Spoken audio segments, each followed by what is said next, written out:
स्वामी, आप विस्तार से बताइए कि गौ ने क्या कहा? गौ ने मुझे ये बताया कि इस किसान से प्रातः कोई भेंट करने आया था।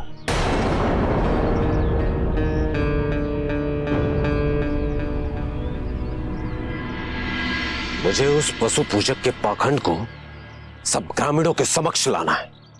तुम्हें सुनिश्चित करना है कि तुम्हारी ये गौ ये हार निकाल ले, और तुम्हें वैसा ही करना है जैसे मैंने तुमसे कहा है।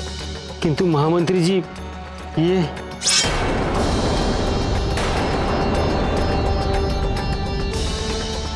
स्मरण रहे, महामंत्री के आदेश का पालन न करना तुम्हारी और तुम्हारे परिवार के लिए मृत्युदंड में परिवर्तित हो सकता है।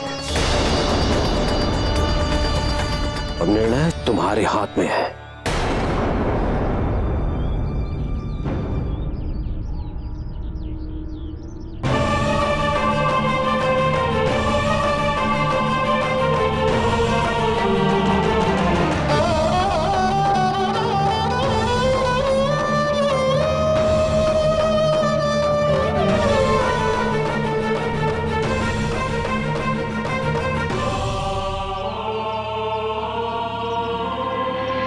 ये गौ असत्य कह रही है या तुम असत्य कह रहे हो? मैं इस किसान से मिला ही नहीं, मुझे क्या हो सकता है?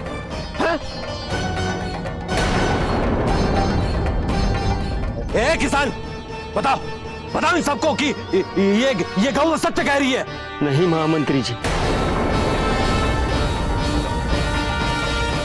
झूठे तो हम और आप हैं।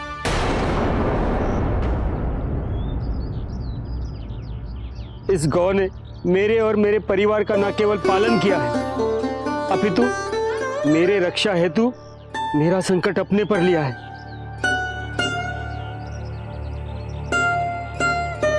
मुझे मृत्युदंड से बचाने के लिए उस हार को खा गई।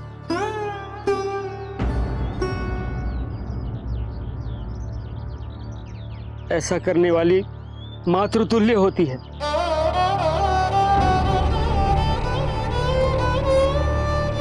और मैंने ऐसी मां स्वरूपिणी के साथ इस तरह का व्यवहार किया।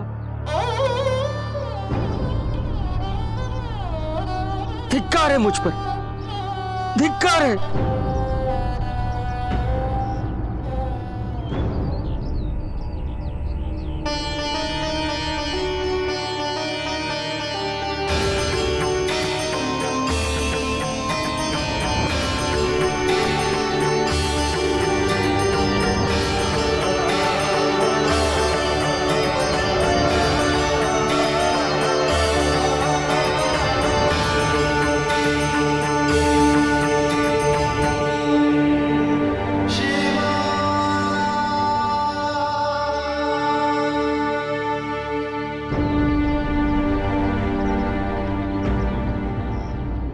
ये षड्यंत्र है।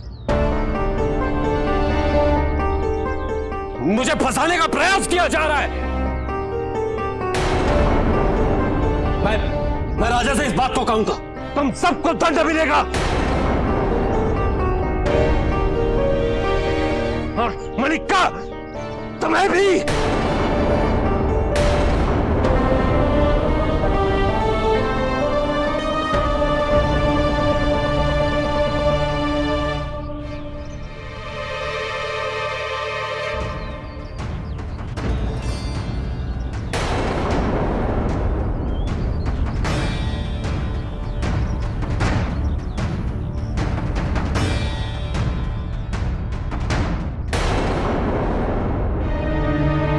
ब्रह्मदेव, आप तो त्रिकालदर्शी हैं।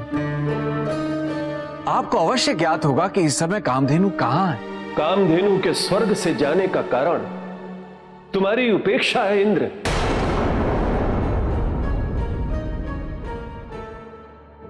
प्रभु, देवराज इंद्र को तो तत्व देवताओं की अनुपस्थिति की भी कोई चिंता नहीं है।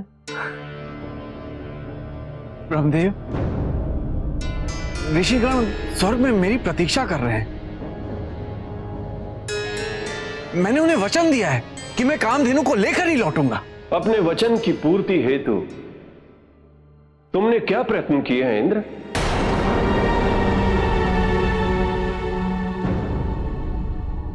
नारायण नारायण। प्रभु, देवराज इंद्र स्वर्ग से निकलकर यहां तक आए, ये भी तो प्रयत्न करने समान ही हुआ।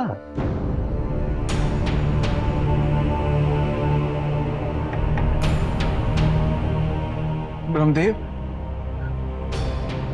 मेरी सहायता कीजिए। सोचिए, यदि कामधेनु किसी ऐसे व्यक्ति के हाथ लग गई जो उनकी शक्तियों का दुरुपयोग करे तो क्या होगा? अनर्थ हो जाएगा। जो भी होगा तुम उसके उत्तरदायी होगे। तुमने गौ का अनादर किया है इंद्र। मैं इसमें तुम्हारी कोई सहायता नहीं करूंगा।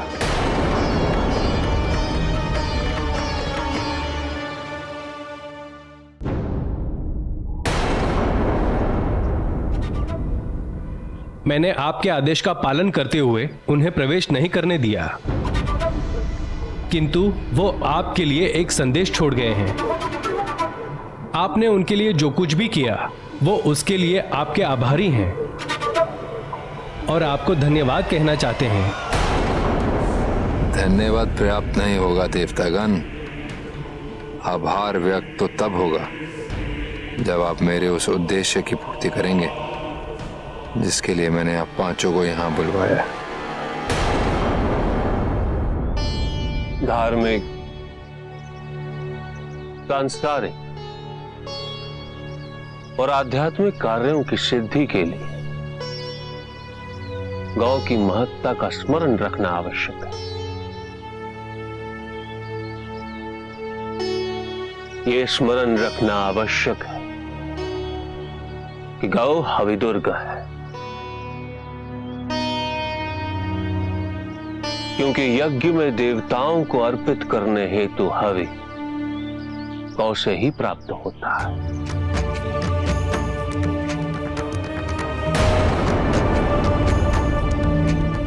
यज्ञ में आवश्यक घृत कैसे प्राप्त होगा यदि गौ नहीं होगी तो? हवि के अभाव में कोई भी यज्ञ संपन्न नहीं हो सकता। गौ कभी भी अपनी अनिवार्यता का उल्लेख नहीं करते, कभी भी अहंकार नहीं करते।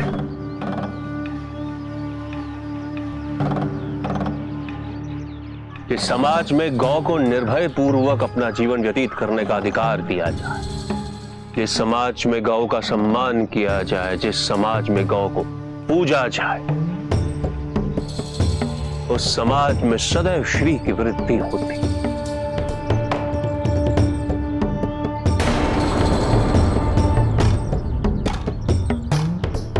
और जो समाज गौ रक्षा ना करे, उनकी उपेक्षा करे,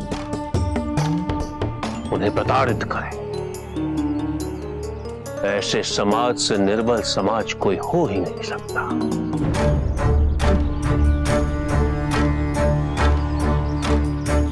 और ऐसे निर्बल समाज का पतन निश्चित है।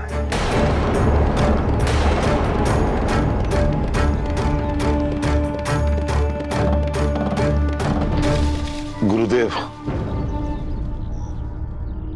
आपको पाकर मैं धन्य हो गया।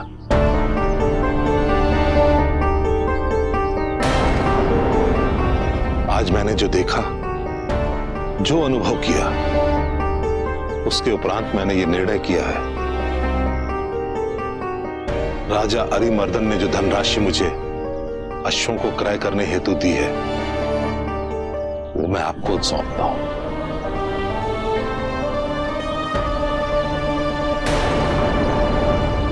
पशुओं के उद्धार के लिए। यदि मैं उसी क्षण उसकी समस्या का समाधान कर देता तो वो नहीं होता पार्वती जो कल होने वाला है। क्या होने वाला है कल? इस क्षण तो मैं केवल यही कह सकता हूं, कल जो भी होगा वो मणिका को एक महत्वपूर्ण निर्णय लेने में सहायता अवश्य करेगा।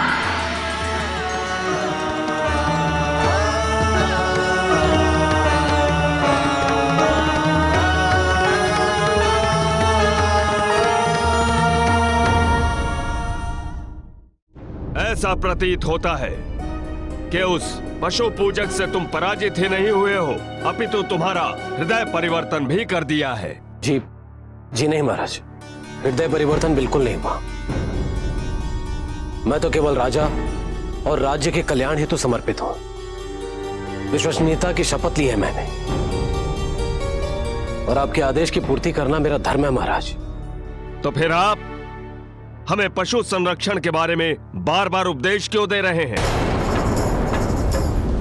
आप हमें बार बार ये बताने की कोशिश क्यों कर रहे हैं कि पशुओं के साथ अत्याचार नहीं करना चाहिए? यदि युद्ध में अश्व ना हो तो सैनिक की पीठ पर बैठकर युद्ध करेगा क्या? एक बात ध्यान से सुन लो, यदि मणिक्का अश्व लेकर नहीं आया या उसने धनराशि वापस नहीं की तो मणिक्का दंड का भागीदार तो होगा ही, तुम भी दंड के भागीदार होगे।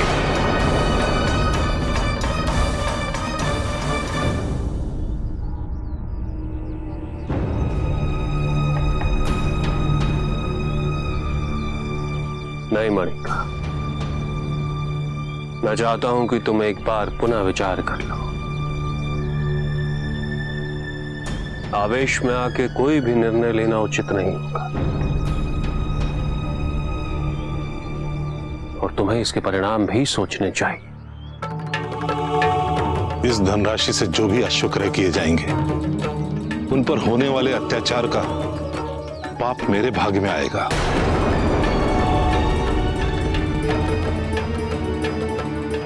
उस पाप के अतिरिक्त मुझे कोई भी परिणाम स्वीकार्य है, चाहे वो मृत्युदंड क्यों ना हो या कारावास क्यों ना हो। पशुओं की रक्षा, उनके उद्धार के लिए आप मुझ पर कृपा कीजिए। मणिक्का, ये जो धनराशि तुम मुझे देने का प्रयास कर रहे हो, इसमें तुम्हारा कोई अधिकार नहीं है। ये संपत्ति तो प्रजा की है। तुम्हें यह संपत्ति राजकोष से प्राप्त हुई है। ये धनराशि का उपयोग कैसे करना है, इसका निर्णय लेने का अधिकार केवल राजा का है। प्रजा तो अनभिज्ञ होती है गुरुदेव कि उसकी संपत्ति का सदुपयोग होता है या दुरुपयोग, किंतु इस राशि से जो पाप किए जाएंगे उसका अंश भाग प्रजा को भोगना पड़ेगा।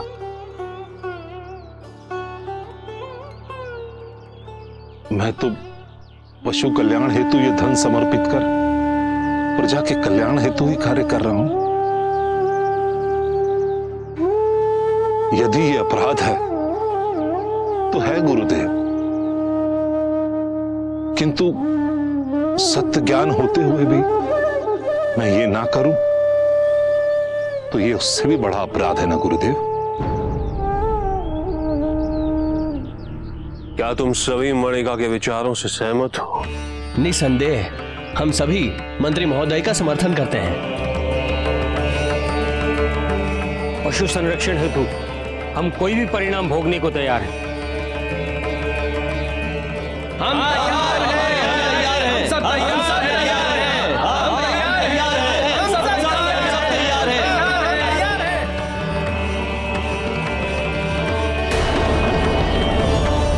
नहीं देवराज, कोई भी कारण स्वीकार्य नहीं है। हम केवल इतना जानते हैं कि कामधेनु का मिलना अति आवश्यक है। कैसे होगा आप निर्धारित करिए। हमने कामधेनु आपको सौंपी थी। आपने कहा था कि हम उसे लौटाएंगे। अपने वचन का मान रखिए देवराज। मैं प्रयत्न तो कर रहा हूं ना। मैंने देवताओं को चारों दिशाओं में भेजा है कामधेनु को ढूंढने हेतु, और उधर ब्रह्मदेव ने भी मेरी सहायता करने से मना कर दिया है। समुद्र मंथन के पश्चात नारायण ने कामधेनु हम ऋषियों को सौंपी थी। कामधेनु हमारे लिए अति आवश्यक है। यदि कामधेनु शीघ्र नहीं मिली तो अनर्थ हो जाएगा।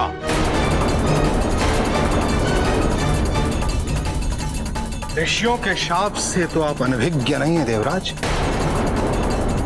प्रयास कीजिए कि वो स्थिति पुनः उत्पन्न ना हो।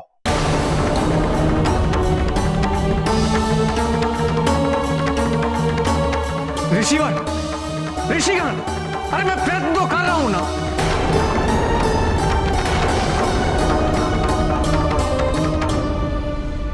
राजा ने खेद व्यक्त किया है कि कल रात आप कुटीर में आए और उनसे मिल न सके। उन्होंने आपको आमंत्रित किया है। वो आप सभी को स्वयं अपने राज भवन, अपने राज्य का भ्रमण कराना चाहते हैं।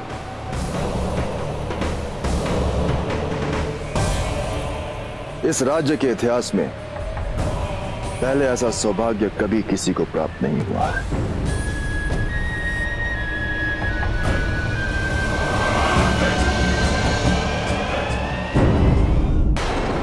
देवराज, स्पष्ट है कि आप ऋषियों को दिए हुए वचन को पूरा नहीं करना चाहते।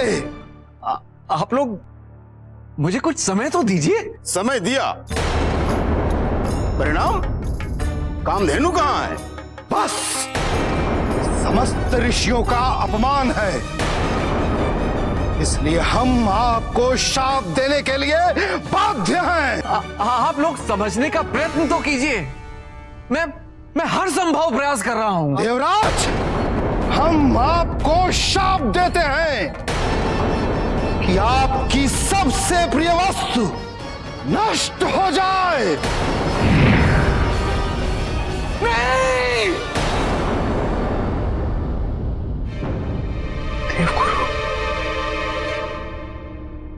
राज्य का भ्रमण करने से पूर्व मैं आप सबकी भेंट अपने मंत्रियों और अधिकारियों से कराना चाहता हूं, जो बड़ी व्याकुलता से सभागृह में आप सबकी प्रतीक्षा कर रहे हैं। यदि आपको आपत्ति ना हो तो। नहीं, हम अवश्य भेंट करेंगे। इसमें आपत्ति कैसी?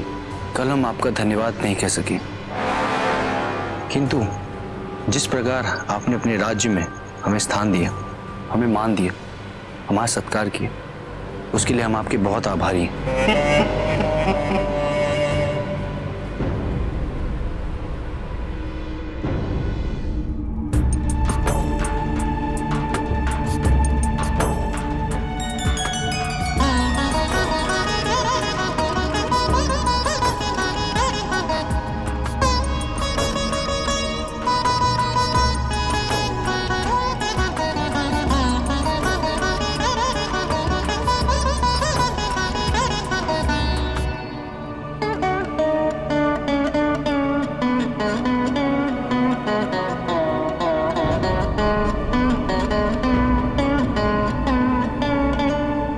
क्या हुआ स्वामी? पार्वती, शीघ्र ही एक ऐसा घटनाक्रम आरंभ होगा जहां पुरुष को प्रकृति की सहायता की आवश्यकता होगी।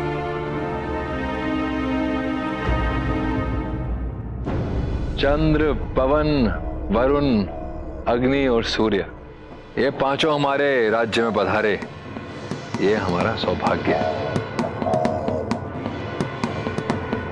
ये हमारे विशेष अतिथि हैं। हमें ध्यान रखना है कि इन्हें यहाँ किसी प्रकार की कोई असुविधा ना रहे।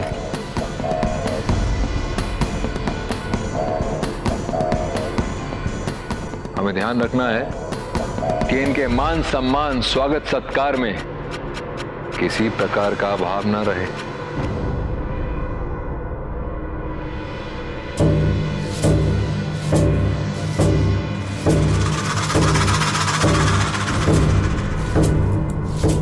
इनकी प्रसन्नता, इनका संतोष अरुणासुर की प्रसन्नता और अरुणासुर का संतोष समझा जाए।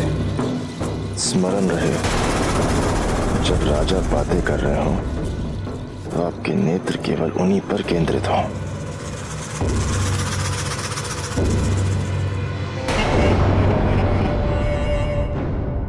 नहीं, मुझे संदेह है कि हमें अब तक यहाँ जो भी प्रतीत हुआ, वास्तविकता उसके बिल्कुल विपरीत है। हमें इस राज्य से निकलना होगा, कहीं दूर, बहुत दूर और अति शीघ्र।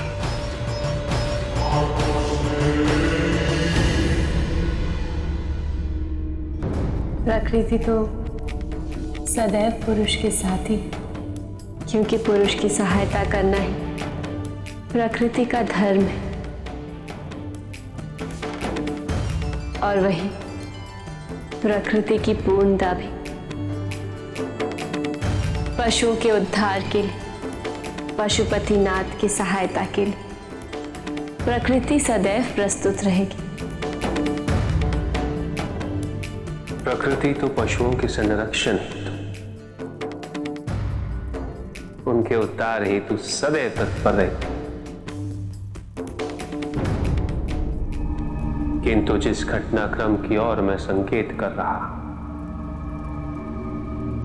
उसका संबंध तो समस्त संसार के संरक्षण से होगा।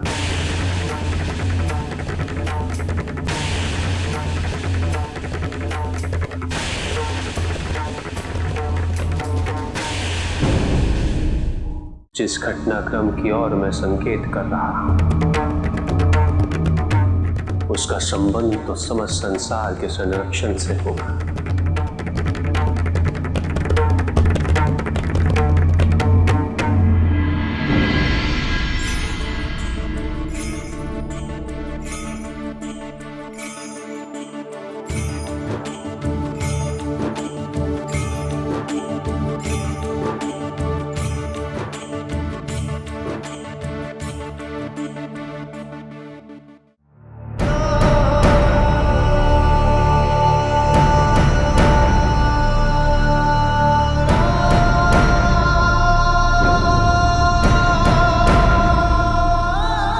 हमें ज्ञात है ये प्रसन्नता के अश्रु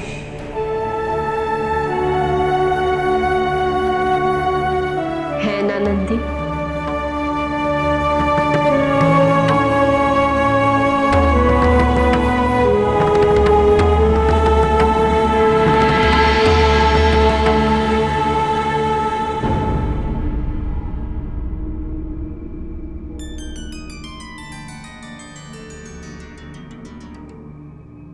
प्रभु, माता, हाँ माता, ये मेरी प्रसन्नता के अश्रु है कि एक सेवक के आग्रह पर आप पशुओं के कल्याण हेतु यहां आए हैं।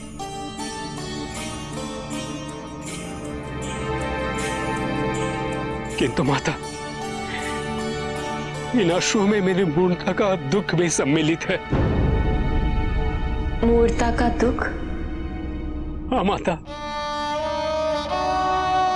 एक क्षण के लिए इस सत्य की विस्मृति कि प्रभु और आप पशुओं के कल्याण के प्रति उपेक्षित नहीं रहे, यह भी तो मेरी मूर्ता ही है। और ये भूल जाना कि आप दोनों के प्रत्यक्ष और परोक्ष रूप के लीलाओं के रहस्य को पूर्णतः समझ पाना किसी के लिए भी संभव नहीं है। यह भी तो मेरी मूर्णता ही है माता। शिव तत्व तो प्रत्येक सजीव व निर्जीव वस्तु में उपस्थित है, समस्त संसार के उत्पत्ति का अभिन्न अंग है। जिन पंचमहाभूतों के प्रयास से इस संसार का निर्माण हुआ है, उनके समग्र देवत्व रूप महेश्वर पशुओं पे आए हुए संकट से एक क्षण के लिए भी अनिभिज्ञ नहीं है। इसका स्मरण न होना यह भी तो मेरी मूर्णता है माता। नंदी, ये मूर्णता नहीं, ये तो तुम्हारी संवेदनशीलता का प्रमाण है। पशुओं की दुर्दशा तुम्हारे लिए कितनी असहनीय है, कितनी महत्वपूर्ण है, ये उसका प्रमाण है।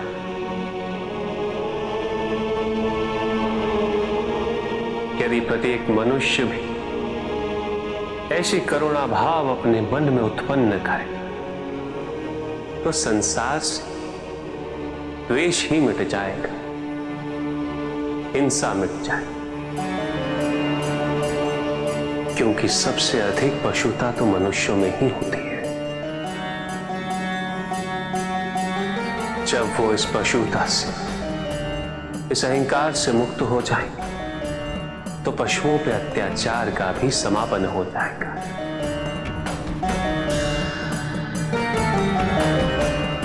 और तुम्हें ये जान के अत्यंत प्रसन्नता होगी नंदी कि तुम्हारी भांति पशुओं के संरक्षण हेतु कोई और भी प्रयत्नशील है।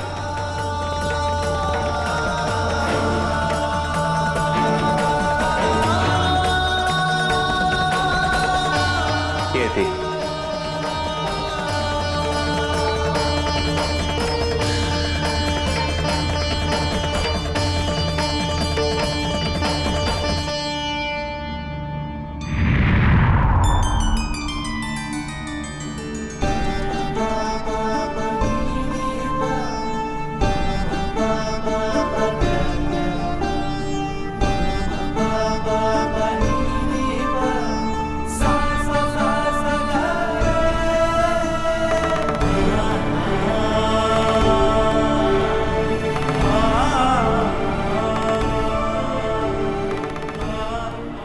स्वागत है कामदेव।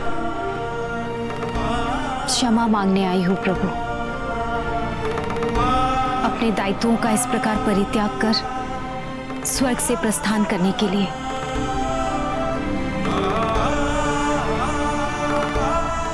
किंतु मेरे समक्ष कोई विकल्प नहीं था। आपको क्षमा मांगने की आवश्यकता नहीं है। आपने ऐसा कुछ भी नहीं किया जो उचित नहीं था।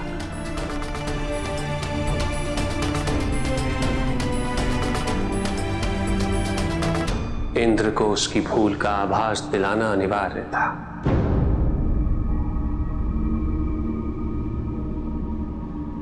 यदि आपकी इच्छा हो तो आप कैलाश पे निवास कर सकती।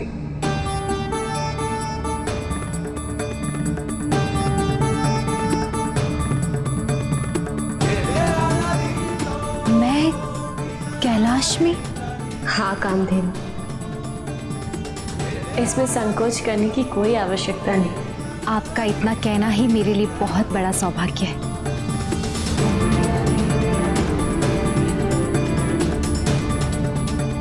किंतु अपनी पुत्रियों को देखने के लिए मन प्रबल हो रहा है।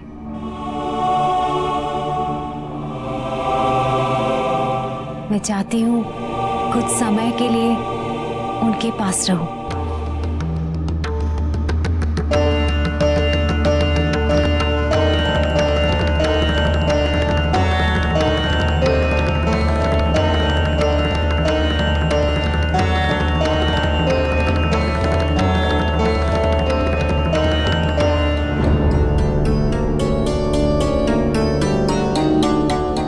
स्वीकार करता हूं कि मैंने कामधेनु से कुछ कटु शब्द कह दिए थे,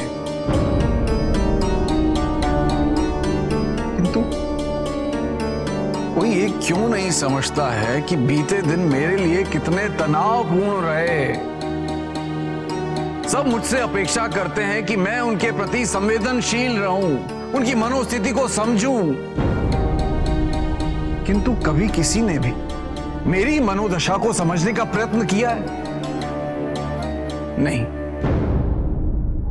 कामधेनु के प्रति मेरा व्यवहार जैसा भी था, किंतु मेरी मंशा उनका निरादर करने की या उनका अपमान करने की कदापि नहीं थी। मैंने सोचा कि कोई समझे या ना समझे, किंतु मेरे गुरु देव गुरु बृहस्पति अवश्य समझेंगे। किंतु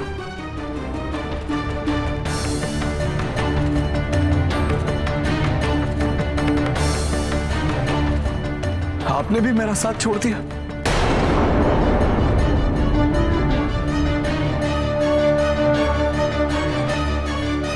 प्रसन्नता नहीं होती है देवराज, कदापि नहीं होती। और यही कारण है कि मैं बारंबार आपको आपका दायित्व स्मरण कराने का प्रयत्न करता रहता हूं, किंतु आपने प्रत्येक बार मेरे हर सुझाव को अस्वीकार किया है देवराज। तो आदेश देते, गुरु हैं आप मेरे, आदेश देने का पूरा अधिकार है आपको। देखिए क्या स्थिति उत्पन्न हो गई है। यदि कामधेनु न लौटी तो मुझे श्राप देने की बात कही है उन ऋषियों ने, सुना था ना आपने। तो ब्रह्मदेव ने भी मेरा साथ देने से मना कर दिया है। अब मैं करूं तो क्या करूं, जाऊं तो कहां जाऊं मैं? समस्या केवल कामधेनु की नहीं है देवराज, चिंता का विषय यह भी है कि पांचों तत्व देवता कहां है, यह हमें से किसी को भी ज्ञात नहीं।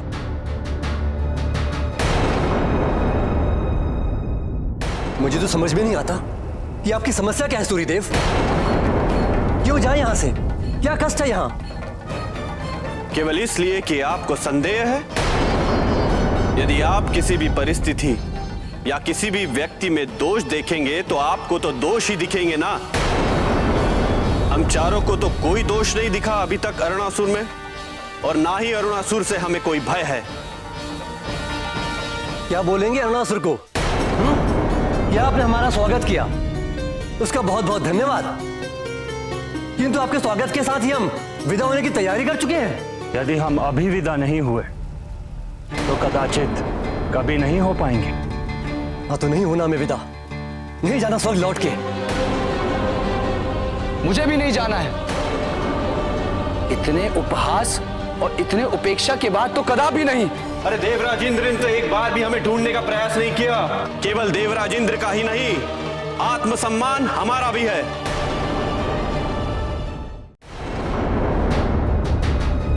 वो तत्व देवता अपना कार्य भली भांति कर रहे हैं ना देवगुरु, अर्थात वो जहां कहीं भी हैं सुरक्षित हैं, सकुशल हैं। किंतु कामधेनु नहीं मिली तो? कामधेनु की 4 पुत्रियां हैं। सौरभी जो पूर्व में वास करती है, हर्षिका जिनका वास दक्षिण में है, सुभद्रा जो पश्चिम में रहती है, तथा धेनु जिनका वास उत्तर दिशा में है। अर्थात कामधेनु इनमें से किसी एक के पास ही गई होंगी। ये तो मैं नहीं कह सकता देवराज, किंतु संभव है कि ये चारों पुत्रियां ही आपको ये बता सके कि कामधेनु आपको कहां मिलेगी।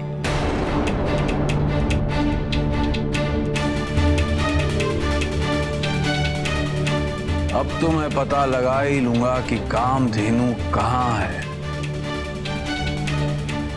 देखता हूं वो ऋषि मुझे श्राप कैसे देते हैं।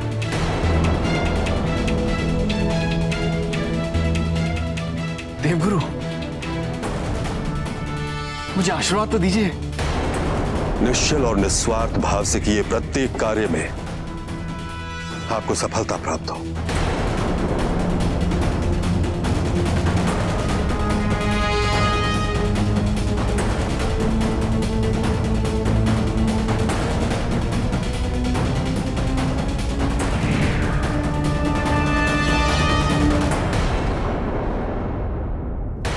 हम पांचों कठिन परिस्थितियों का सामना एक साथ करते आ रहे हैं, एकजुट होकर। हम में यूं मतभेद होना उचित नहीं। कम से कम सूर्यदेव की पूरी बात तो सुन लीजिए।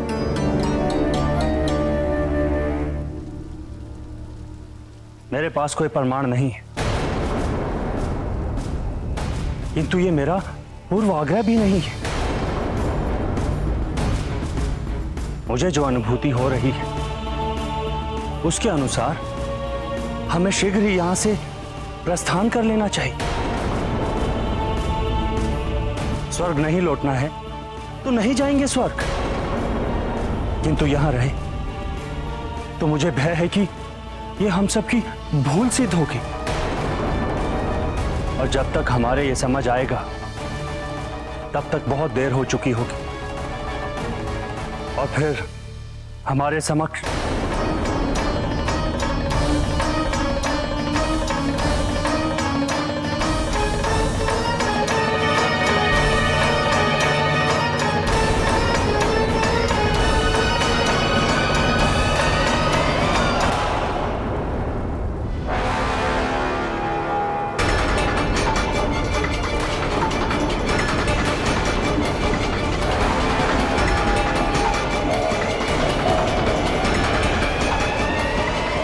लोकनाथ जी,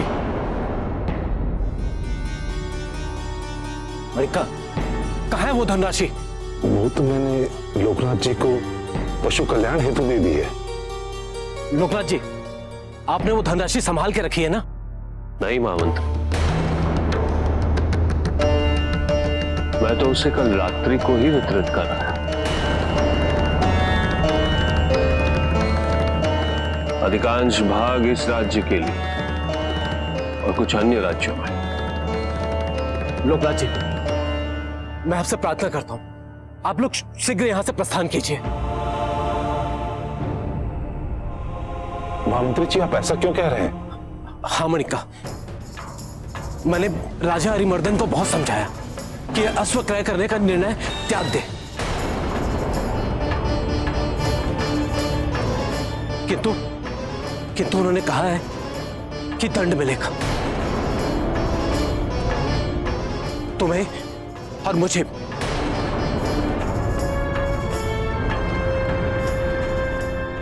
भय है कि कहीं लोकनाथ जी को भी इसका परिणाम भुगतना ना पड़े।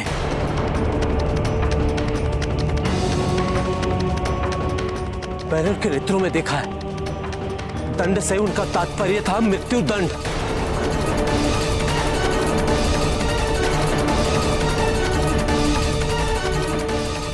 लोकनाथ जी, मैं आप लोग से विनती करता हूं कि आप लोग यहां से प्रस्थान कीजिए।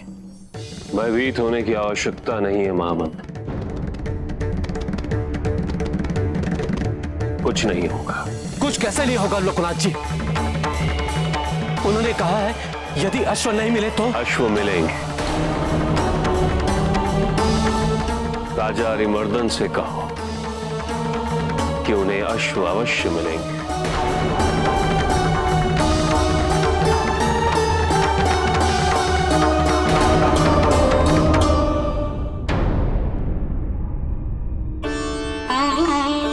पशुओं के कल्याण के लिए शिव और शक्ति की एक नई लीला शीघ्र ही प्रारंभ होने वाली है। किंतु अभी कैसे संभव है? इतने सारे अश्व कहां से आएंगे?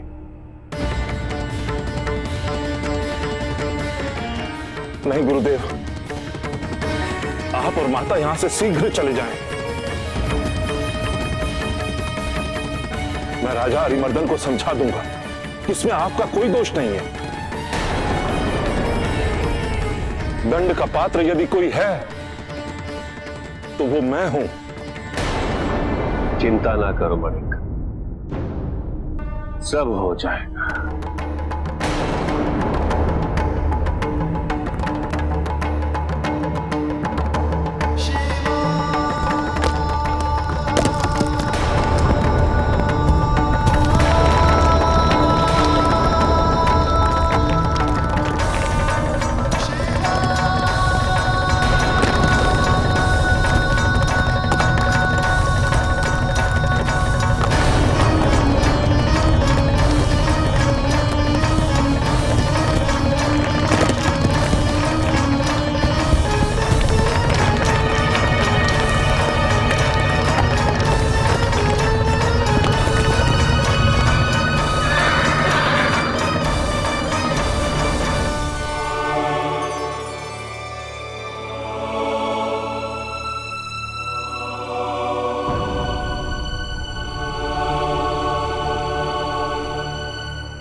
किंतु धेनु, आप तो कामधेनु की पुत्री हैं। अब मेरे विषय में नहीं, कम से कम अपनी माता की सुरक्षा के बारे में तो सोचिए। मुझे तो भय ये है कि कहीं कोई उनकी दिव्य शक्तियों का दुरुपयोग ना कर ले। देवराज इंद्र, इसका विचार आपको तब करना चाहिए था जब आपने स्वयं उनका निरादर कर उनको स्वर्गलोक से बाहर जाने पर विवश कर दिया था। अरे कहा तो मैंने मुझसे भूल हो गई, किंतु यह समय ऐसी बातों में व्यर्थ करने के लिए नहीं है। यदि मुझे कामधेनु पुनः नहीं मिली तो ऋषिगण मुझे श्राप।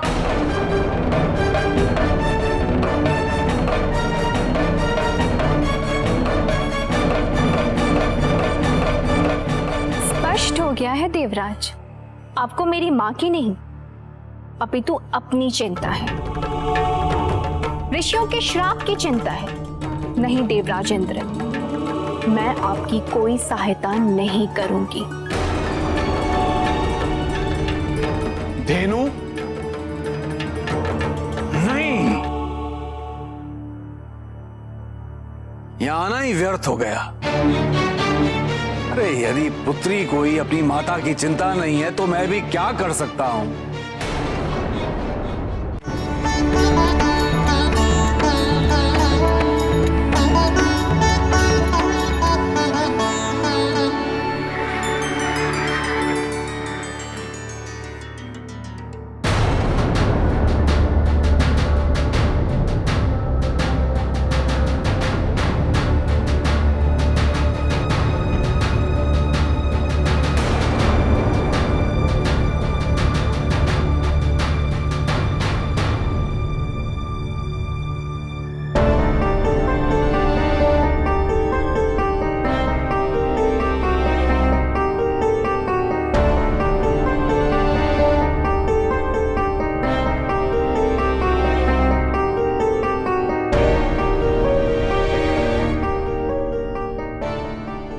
कौन हो तुम? ये तो उस पर निर्भर करता है कि तुम मुझे किस दृष्टिकोण से देखना चाहते हो। उस लोकनाथ के कि लोक जिसके नाथ है, या उस लोकनाथ के जो लोकों का नाथ है।